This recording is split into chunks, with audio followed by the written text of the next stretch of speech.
부인이 사적 지시를 했다. 안철수 후보 얘기인데 지지율은 정말로 일단 정지를 한 걸까요? 후보 등록을 하루 앞두고 이제 내일과 내일 모레 이제 후보 등록이 있을 예정인데 여론조사 결과가 하나 나왔습니다. 같이 보시죠. 뭐 크게 달라진 건 없을 수도 있습니다만 양강 구도는 좀 굳어졌고요. 그리고 두 사람 다 3%포인트, 물론 오차범위 내입니다만 두 사람 다 나란히 똑같이 2%포인트씩 올랐습니다. 닿을 듯 안 닿을 듯. 고 박사님. 예. 저 여론조사 결과를 만약에 안철수 후보 입장에서 본다면 역전을 좀 할 수 있었지 않았을까. 물론 오차범위도 있습니다만 이런 생각을 했었을 것 같기도 하고요. 저는 뭐 안철수 쪽에서 후보 쪽에서도 그렇게까지는 생각지 않으라고 보죠. 사실은 10% 안팎의 지지율에서 한 열흘 만에 35% 그러니까 문재인 후보 한 3배 차이 나던 것을 따라잡은 거 거의 오차범위까지 따라잡은 거 그 자체가 어떻게 보면은 조금 비정상이라고 했을 정도로 급상승한 거죠. 그렇기 때문에 약간의 조정을 좀 받는 것 같고 요 근래 또 뭐 유치원 문제라든가 여러 가지 그런 부분들이 또, 문 후보 쪽에서 상당한 네거티브 그런 공약도 있었고, 그렇기 때문에 다소 조정은 받는 것 같지만, 예. 어쨌든, 안철수 후보 쪽에서는 이제 선거전이 본격적으로 시작되기 때문에 앞으로, 얼마든지 상승할 수 있는 지금 예를 들면 그것이 정체로 들어갔다든가 하락기로 들어갔다면 모르지만 추세 자체는 지속적으로 상승을 하고 있기 때문에 안 후보 쪽에서는 어느 정도 뭐 예상을 하는 것 아니겠느냐. 특히 중요한 것은 지금 호남에서 표심이 어떻게 갈릴 건가. 또 하나는 아까 우리가 계속 논의했던 대로 말하자면 영남 보수 중도 후보의 표, 그러니까 홍준표 후보가 어느 정도 표를 가져갈까. 이 두 개의 큰 변수가 어떻게 움직이느냐에 따라서 문재인, 안철수 후보의 그런 그 지지율이라든가 당락도 결정이 되지 않겠나 저는 그렇게 보기 때문에 예. 이제 본격적인 싸움에 들어갔다. 양강을 구도를 확실히 구성해 놨기 때문에 안 후보나 문재인 후보나 본격적인 이제 경쟁에 들어갔다 보고 앞으로 이런 TV 토론이라든가 정책 발표가 이제 본격적으로 이루어지지 않습니까? 여기서 국민들이 판단을 하지 않겠나 그렇게 보여집니다. 예, 사실 허 소장님 지난주만 해도 안철수 후보의 상승세가 무서웠는데 이번 주가 딱 시작되면서 검증이 매섭게 들어갔단 말이에요. 이 검증이 지지율에 영향을 미쳤다 이렇게 보면 될까요? 일정 정도 반영은 됐다 이렇게 봐야죠. 왜냐하면 이제 이렇게 후보에 대한 충성도가 좀 약한 지지도 있지 않습니까? 그런 경우에는 이제 검증에 의해서 새로운 사실이 나오면 일부가 빠지는 게 사실이거든요. 방금 고 박사님께서 말씀하셨지 약간 조정기 정도는 그렇게 봐야 되는 게 맞죠. 그러나 이제 오차범위 내에 있을 때는 누가 더 앞섰다고 말하기가 매우 어렵습니다. 그렇죠. 그래서 아주 이제 양강 구도가 굳어진 건 사실이고 예. 어쨌든 그 안철수 후보가 뭐 국민에 의한 양강 구도를 만들겠다 했는데 사실은 뭐 어느 정도 거기까지 왔다고 봅니다. 그러나 파죽지세의 그 기세 또는 뭐 우길성천의 기세는 조금 꺾인 건 사실이다. 그렇기 때문에 이제 이 기세를 어떻게 다시 극복해 가느냐 하의 문제는 앞으로 남아있는 선거 일정 동안의 이제 문제인데 사실은 지금부터는 지금 보면은 뭐라 그럴까요? 아직 결정을 못한 이런 표들이 부동층이 10% 정도밖에 없습니다. 예. 그래서 큰 변화가 있기는 매우 어렵다. 그리고 이제 본격적으로 뭐 15, 16 지금 후보 등록을 하지 않습니까? 그렇죠. 역대 대선에서 이 시기에 나왔던 그 여론조사 지지율은 끝까지 가는 게 거의 맞아요. 대부분이었거든요. 예. 그래서 이제 지금 나와 있는 이 지지율이나 오늘 내일 며칠 사이에 나오는 지지율에서 특별한 추월하는 모습을 보여주지 못하면 약간의 어려움을 겪을 가능성이 많이 있다. 그렇기 때문에 양 후보 진영에서 다 굉장히 긴장해 있는 건 사실인 것 같습니다. 두 분의 짧게 제가 말씀을 덧붙이면은 아니 반대 얘기라기보다는 역대 선거에서는 그 등록 무렵에 그 지지율이 거의 갔는데 그것은 장기간 했었습니다. 저 역대 선거란 것은 말하자면 1년 내에 한 거였고 이번 대선은 아주 특수한 상황에서 1, 2개월로 지금 결판이 나기 때문에 그렇죠. 그런 그 등록 시점에 지지율이 끝까지 간다고 볼 수가 없지요. 전에는 그렇지 않습니까? 뭐 1년 내에 했지 않습니까? 12월 20일이 선거일이기 때문에 그 전에 1월, 2월부터 시작해갖고 1년 내 경선을 하다 보니까 어느 정도 지지율이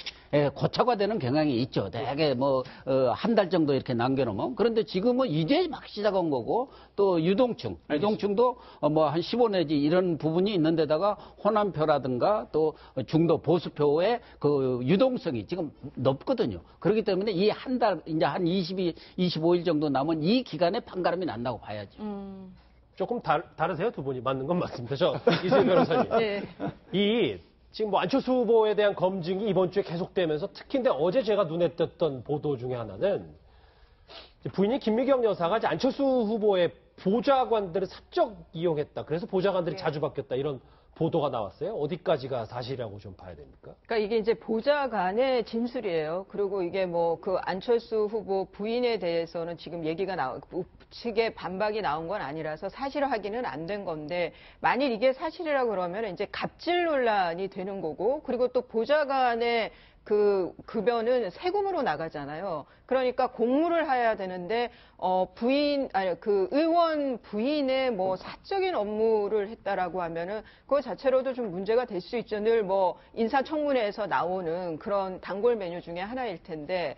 근데 이 후보들 부인과 관련해서 좀 뭐 계속 좀 얘기들이 나오는 것 같아요. 어느 진영마다. 그런데 이거는 뭐 여하튼 안철수 후보 측에서의 뭔 해명이 있어야 되지 않나 싶습니다. 지금 사실 확인이 된 거는 아니니까요. 근데 지금 일단 구체적 해명 없이 일단 사실이 아니다라고 하고 있는데 이제 문제가 2015년에 이제 이 부인 김미경 교수가 보좌관에게 보인 메일이 하나 공개되면서 시작이 된 거거든요. 그렇죠. 거기에 예. 여수하고 서울 왕복하는 기차표를 예매해달라는 걸 그 실제로 예매를 해줬단 말이에요. 그 이후에 거기다가 이제 추가해서 이제 진술입니다. 그다음부터는 강의 자료도 하라고 요청을 했다라고 하고 또 그다음에 뭐 여러 가지 무슨 강의 자료에 관련된 자료 찾는 것까지 요구를 했다라는 진술이 나온 상황이기 때문에 이거는 이제 과거에 한번 얘기가 나왔던 김미경 교수 뭐 교수 채용 의혹 부분은 그냥 넘어간다고 하더라도 이 부분은 아까 조금 전에 말씀하셨던 것처럼 사실 해서는 안 되는 일을 한 거나 마찬가지 상황이 돼버렸잖아요. 국민들이 굉장히 불편해하는 부분입니다. 이 부분은 안철수 후보 측에서도 그냥 어물쩍 넘어갈 수 있는 부분은 이번에는 이거는 좀 아니라는 생각이 좀 드네요. 안철수 후보가 이제 계속되는 이제 가족 의혹에 관해서 발언한 게 있습니다. 그 목소리 집중해서 들어보시죠. 의혹과 네거티브는 다릅니다. 매일같이 네거티브 공세를 하면서 네거티브 뒤로 문 후보가 숨을 쉬었습니다. 그건 바람직하지 않다고 봅니다. 어느 날 아침 일어나 보면 안철수 족보, 그 다음 날은 안철수 신천지, 그 다음 날은 안철수 딸, 그 다음 날은 또 안철수 부인 이렇게 계속 나갈 겁니까? 국민들이 다 아십니다. 이런 것까지 다 포함해서 5월 9일 날 심판하실 겁니다. 네, 국민들이 다 알고 있다라고 이야기하고 있는데 사실 지난해 안철수 후보의 보좌관이 사퇴하면서 SNS에 올린 글이 굉장히 의미심장하다는 평가를 받고 있는 게 임금은 간언하는 신하가 없다는 것을 걱정하지 말고 간언 못 받아들이는 것을 걱정해야 한다. 이런 글을 썼는데 여기서 임금은 안철수 후보를 말하는 걸까요? 뭐 이 내용으로 보면 그렇게 봐야겠죠. 그런데 어느 경우든 이 일반 회사도 그러고 뭐 어디 공기견에 떠나는 사람은 덜 섭섭합니다. 그렇기 때문에 그 떠나는 사람의 어떤 발언을 가지고 그걸 어떤 팩트로 전체적인 사실이다 이렇게 뭐 이야기하기는 좀 어렵지 않나 보여지면서도 어쨌든 보좌관이 이런 얘기를 남긴 것은 안철수 후보가 그동안 가지고 있던 이미지와는 조금 거리가 있는 것 아닌가 하는 느낌을 주는 것은 사실인데 지금 뭐 안철수 후보도 얘기를 했습니다만은 아들 얘기 나오니까 또 딸 얘기 나오고 또 부인 또 문 후보 부인 문제가 나오니까 또 안철수 후보 부인 문제가 나오고 물론 가족에 대해서 전반적으로 검증을 잘하는 건 좋습니다. 또 가족뿐만 아니라 측근 주변 사람들에 대해서 검증이 철저히 이루어지겠다 이런 느낌들을 이번 최순실 농단 사태를 보면서 많이 가졌기 때문에 주변 사람들도 또 어떤 사람들인가 이런 부분까지도 뭐 철저히 검증을 이루어서 그 사람이 집권을 했을 경우 정말 깨끗하고 공정하고 정말 정의로운 나라를 끌어갈 건가 이런 검증을 하는 건 좋은데 지금 이 짧은 기간에 너무 양측에서 그 좀 효과를 볼 수 있는